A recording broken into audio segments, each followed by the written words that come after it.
Mihika, the other thing is gas companies. Now, um, why this incessant rally in city gas distributors? Any thoughts here? So we actually had a brokerage note that came out on the rally that the stocks have seen. We've seen IGL, MGL, GST, rebound from their November lows around 12 to 20% post the deallocation. Now, the main reason for the rally is optimism and kind of news flow surrounding how GST could be, potential have a rollout in the natural gas segment. However, Nuvama has noted that the fundamentals are very unsupportive in terms of the rebound in the gas stocks, and the timing and the benefits of the GST rollout on a natural gas is uncertain. Now, while a GST rollout could imply a 9 to 11% upside on the FY26 EBITDA of the gas companies, IGL being the highest beneficiary and MGL be the lowest, the benefits would have to largely be passed on to the consumers because of the GST rules and regulations.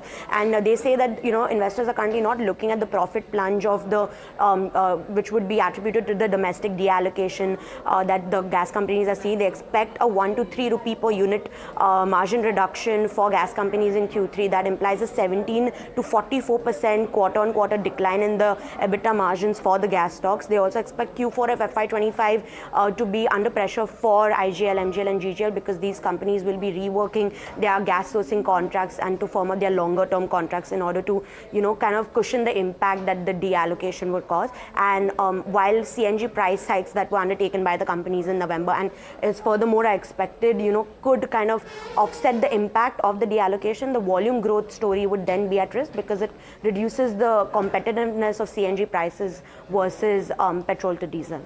Okay, Devin Bhai, if I can get your quick take with regard to city gas distributors, would you at all be positive? What's your read on these?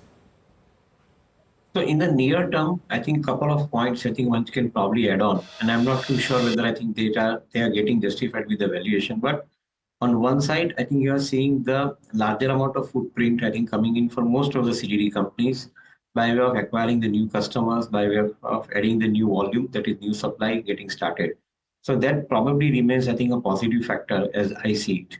On the other side, the vulnerability stays with the policy regime, including the taxation regime.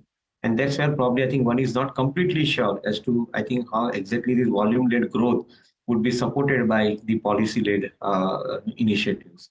But taking fast forward, I think next 3 years from now, assuming that I think you are having the green hydrogen production starting at some point of time in next 5 years from 25 to 30 by some of the players like Adani Total and some of the players like Reliance, they may probably I think use the network of these particular companies to add or supply, I think, the hydrogen along with in the pipeline.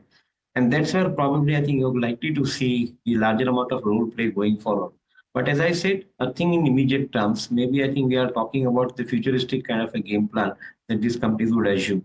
They may or may not have any impact at this point of time on the company's price or the valuation. That I must add here.